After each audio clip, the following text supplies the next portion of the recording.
Rahim. Assalamualaikum warahmatullahi wabarakatuh.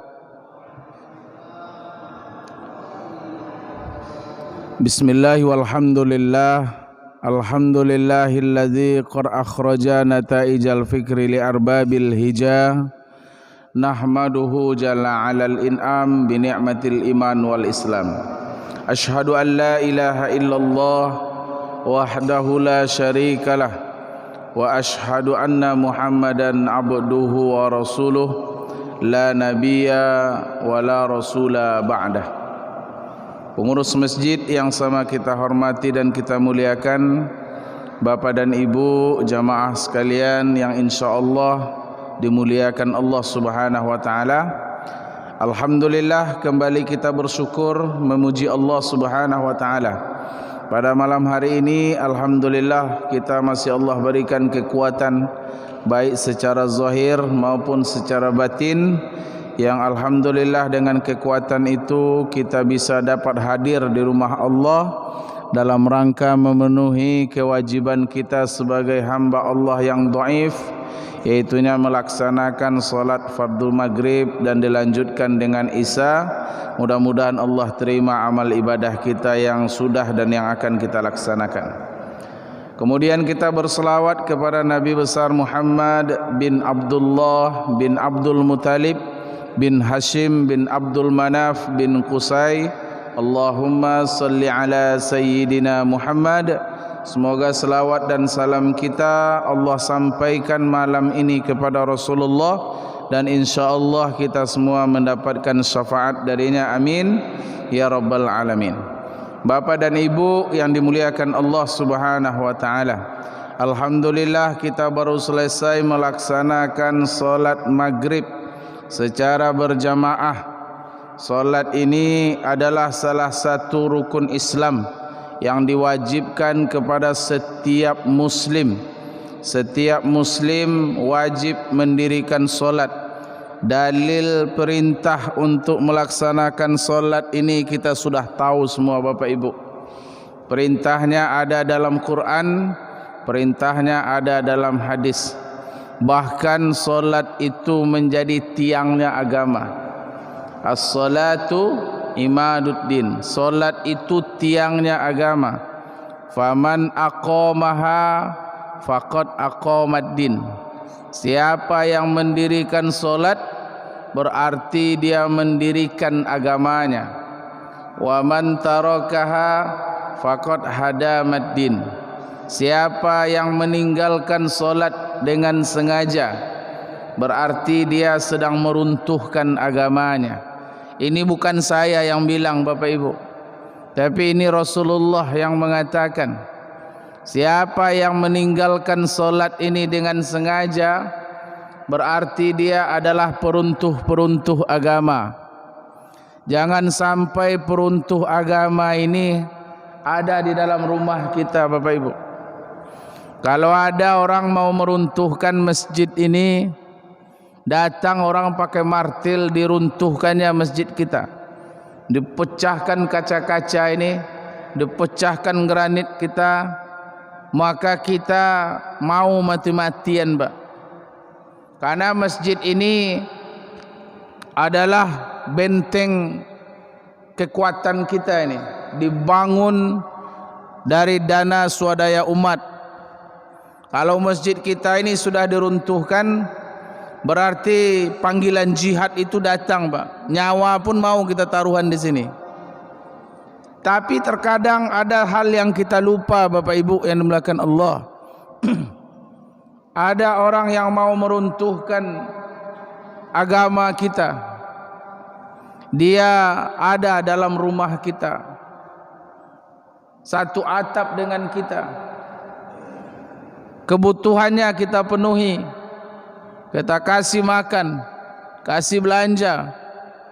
Kalau dia tak ada pakaian, kita belikan pakaian, dan mungkin tidur bersama kita. Siapa mereka? Peruntuh agama yang saya maksud adalah saudara, keluarga, anak, suami, istri kita yang kita biarkan meninggalkan solat dengan sengaja. Mereka adalah peruntuh-peruntuh agama. Maka Bapak Ibu, ayah bunda yang dimuliakan Allah Subhanahu wa taala, mengenai solat ini hari ini Bapak Ibu, kita tidak akan terasa Bapak Ibu manfaat solat ini. Solat dengan tak solat sekarang ini sama aja Pak. Bahkan mungkin lebih lepas ketawanya orang yang tak solat.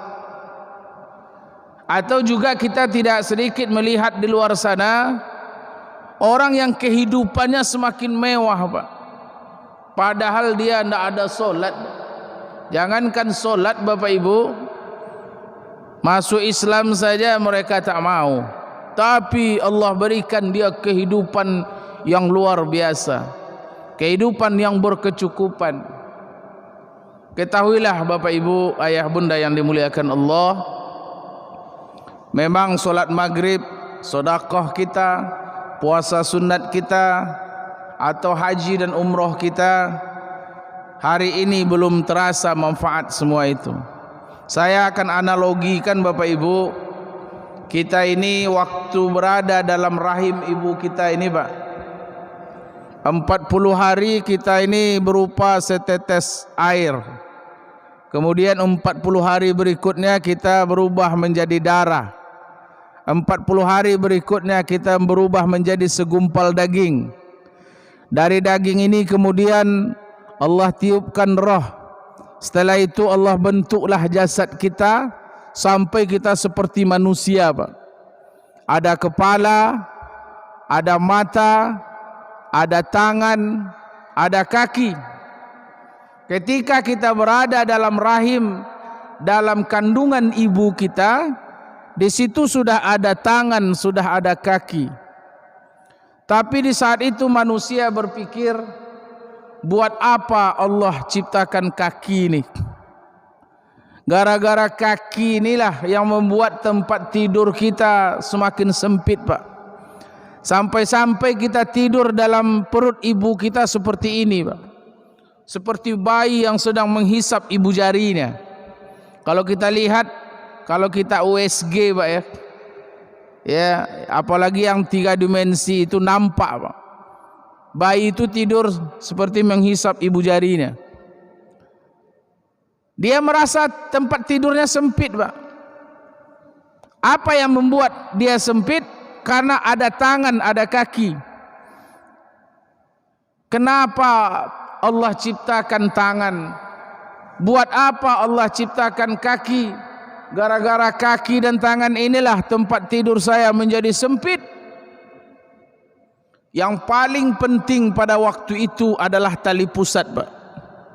Karena lewat tali pusat inilah vitamin, gizi, makanan, ya, dari situlah Allah lewatkan. Itu yang paling penting ketika kita berada di dalam rahim seorang ibu.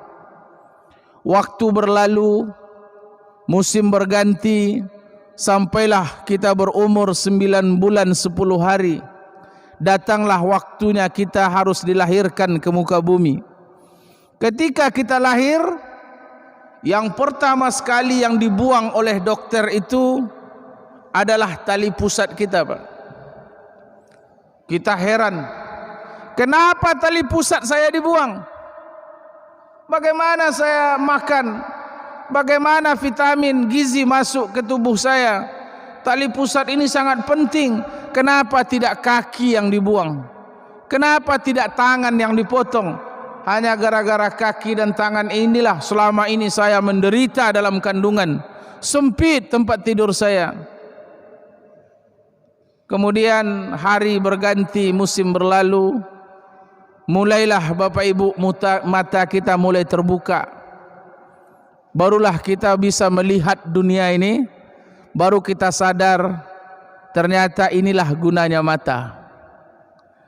Ketika kita sudah mulai memegang sesuatu, baru kita menyadari inilah gunanya tangan. Ketika bayi ini mulai merangkak, mulailah dia tegak dan bisa berjalan, barulah kita menyadari, oh inilah gunanya kaki. Ketika kita lihat semua orang berjalan di muka bumi ini, barulah kita menyadari betapa tidak pentingnya tali pusat ini. Coba seandainya tali pusat saya tidak dibuang, pasti kita akan berbeda dengan orang lain, Pak.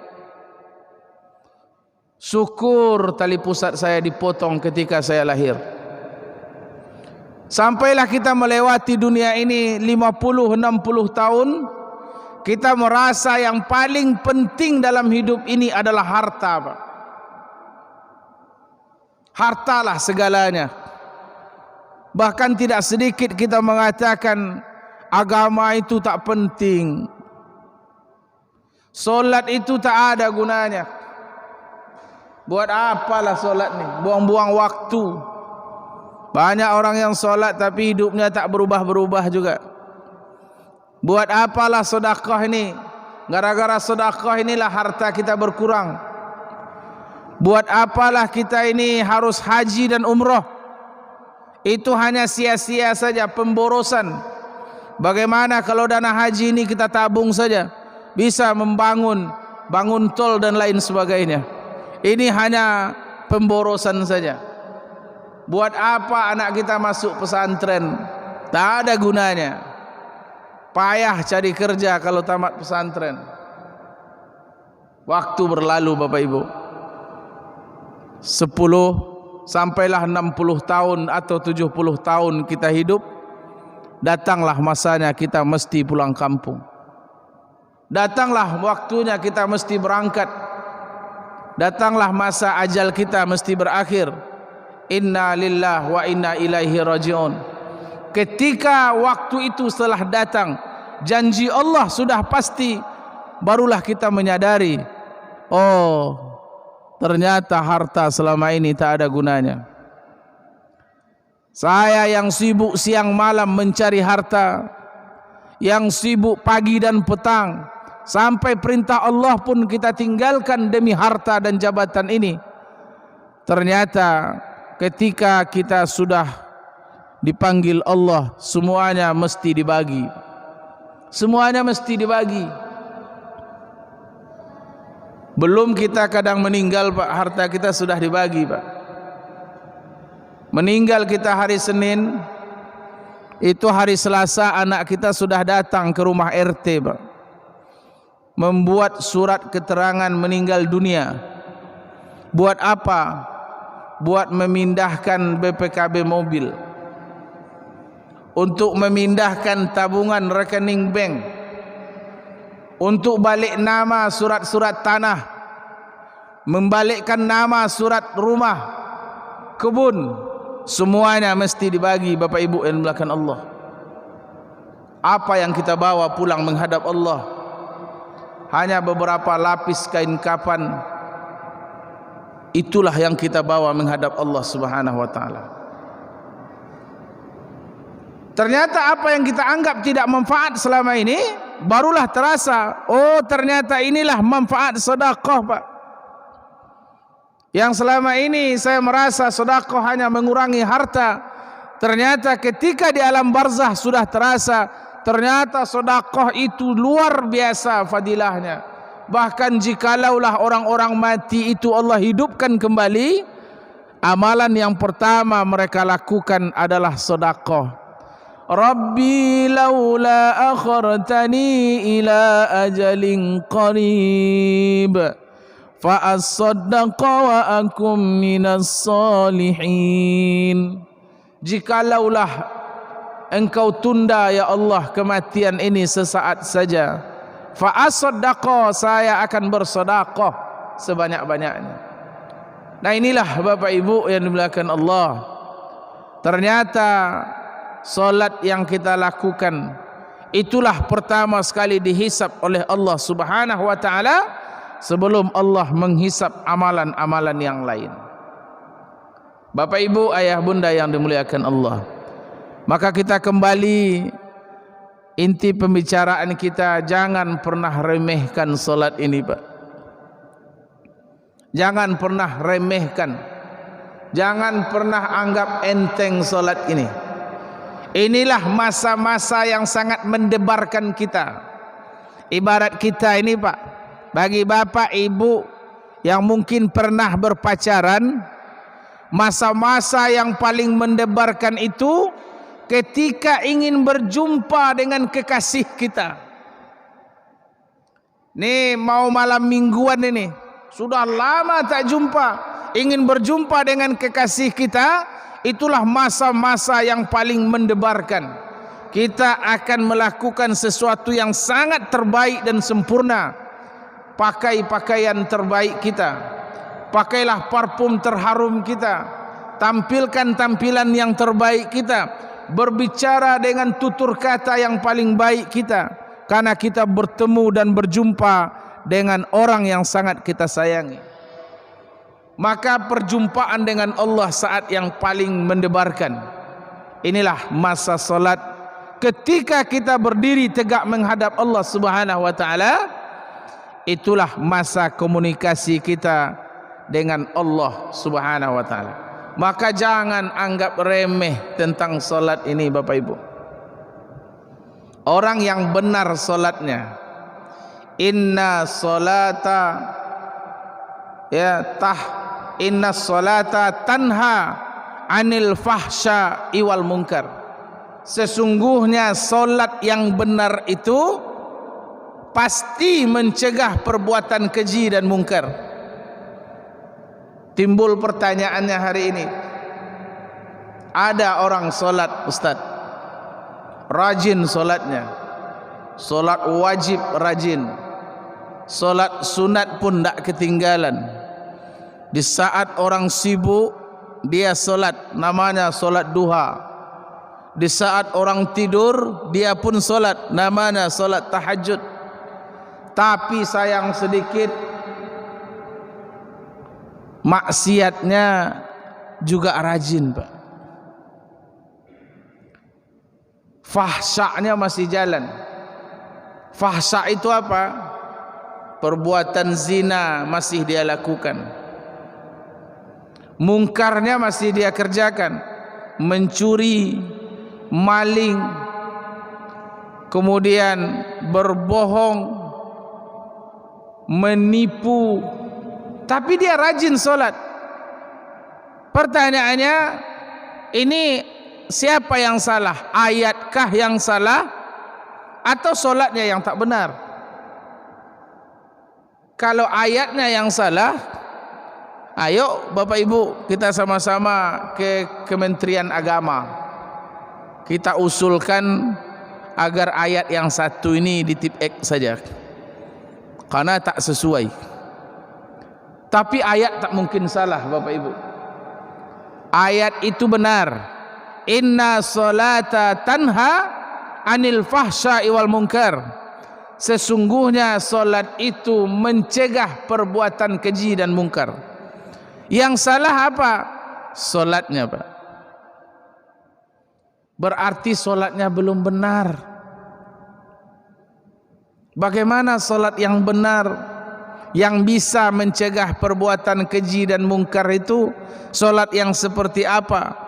Maka Profesor Dr. Yusuf Al-Qardawi, Bapak Ibu, membagi orang solat itu kepada 3.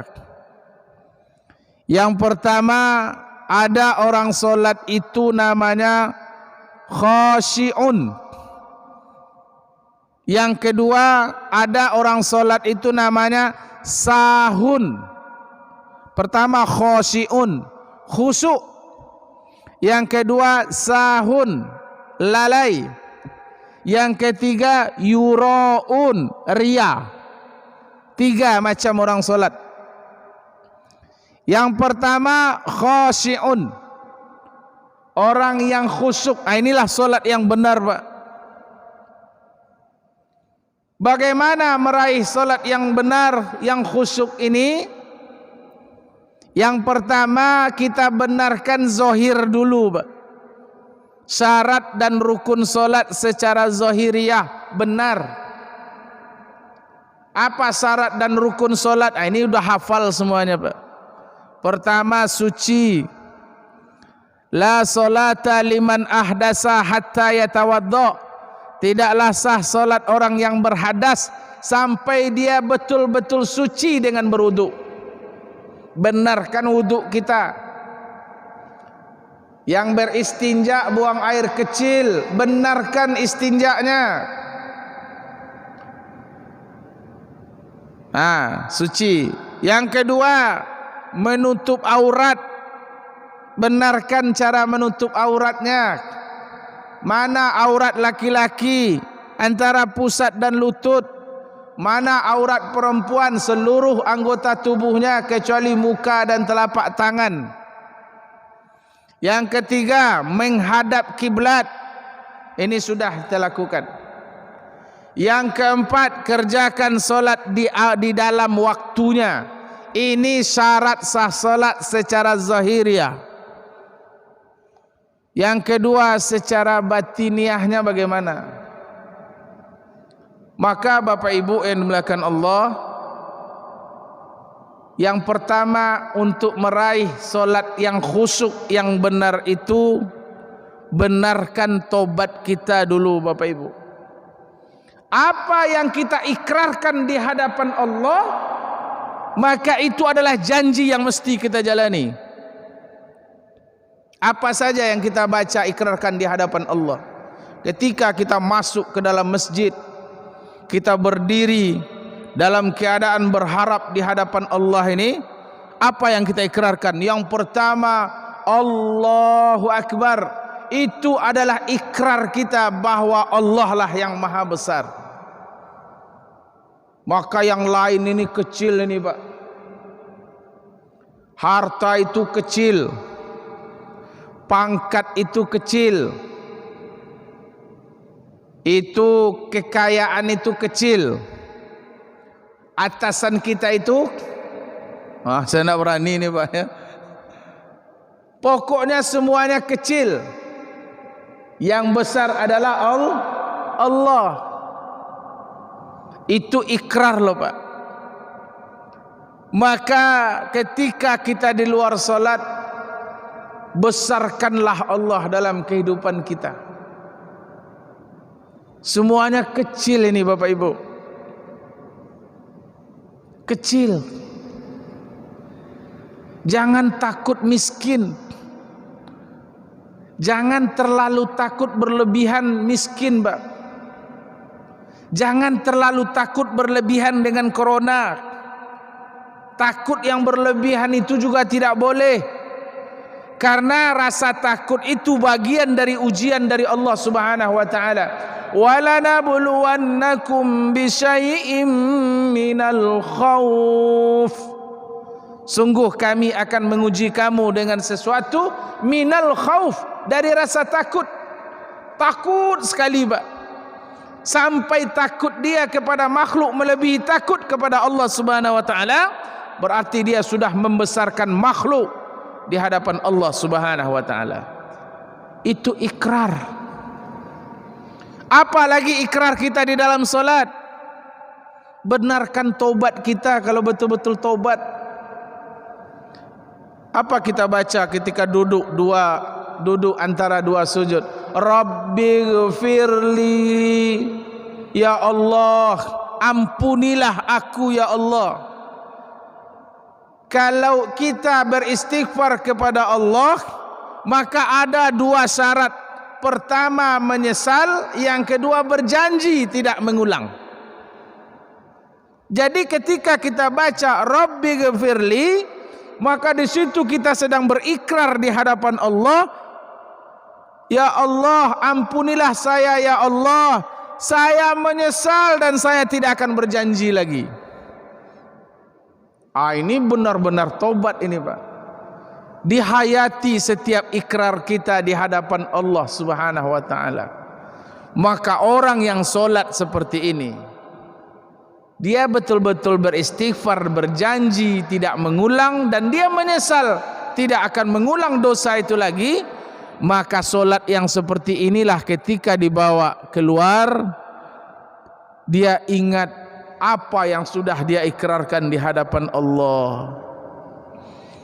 Ketika ada seseorang minta tanda tangan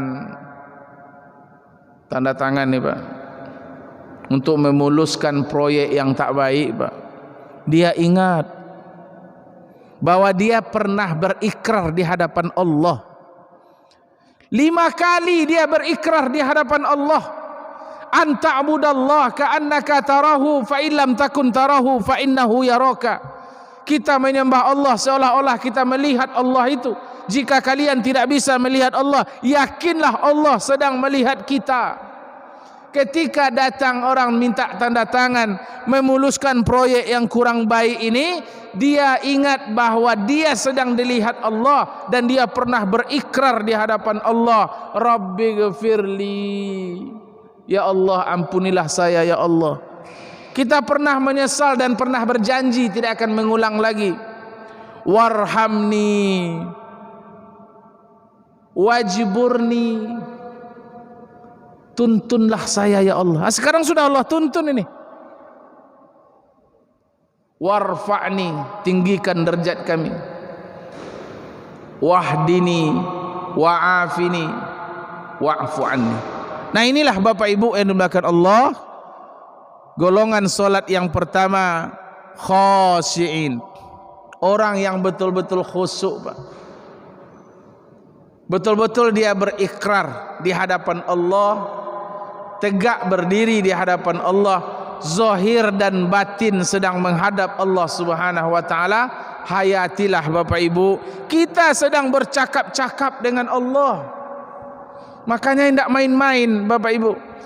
Pakailah pakaian terbaik kita datang ke masjid. Khuz zinatakum inda kullil masjid. Ambillah perhiasanmu ketika hendak masuk masjid itu. Pakai pakaian terbaik kita. Persembahkan sesuatu yang terbaik di hadapan Allah Subhanahu wa taala. Supaya kita bisa meraih salat khusyuk ini, Pak. Hayatilah setiap ikrar dan perkataan kita di hadapan Allah Subhanahu wa taala. Jauh menjemputnya ini, Pak. Rasulullah Isra Mi'raj itu sampai ke Sidratul Muntaha menjemput kewajiban solat ini. Ketika itu beliau disambut ya dengan salam yang luar biasa. Ketika beliau sampai at-tahiyatul mubarakatus salawatut thayyibatu lillah. Assalamu alayka ayyuhan nabiyyu wa rahmatullahi wa barakatuh. Rasul jawab, assalamu alayna wa ala ibadillahis salihin. Ini komunikasi yang luar biasa Bapak Ibu. Maka rasakanlah dialog kita dengan Sang Rabbi, Sang Pencipta dan Penguasa alam setunggal ini adalah ketika kita tegak berdiri menghadap Allah Subhanahu wa taala. Ini syarat yang pertama, Pak. Sempurnakan dulu syarat dan rukun secara zahir dan batin. Kemudian benarkan tobat kita kepada Allah. Yang kedua, yang ketiga adalah ikhlaskan niat. Nah ini Pak, ini masuk nanti ke golongan yang ketiga, golongan orang yang solat tadi. Khasyi'in itu asal katanya khasya'a atau khasyi'a. Itu artinya adalah takut, tunduk. Jadi kita solat ini atas dasar takut dan tunduk kepada Allah, bukan karena yang lain, Pak. Tidak ada karena yang lain. Bapak Ibu yang dimuliakan Allah Subhanahu wa taala. Ini golongan yang pertama, khasyi'in. Orang-orang seperti inilah yang beruntung. Qad aflahal mu'minun alladzina hum an salatihim khashi'un. Sungguh beruntunglah orang-orang yang beriman, orang mukmin. Siapa mereka? Mereka yang khusyuk di dalam salatnya, yang betul-betul khusyuk. Nah maka Bapak Ibu, menurut ada ulama tasawuf, mohon maaf Bapak Ibu, nikmatnya berbicara, berdialog di hadapan Allah di dalam solat dan zikir itu lebih nikmat daripada berhubungan suami istri. Mohon maaf nih Pak.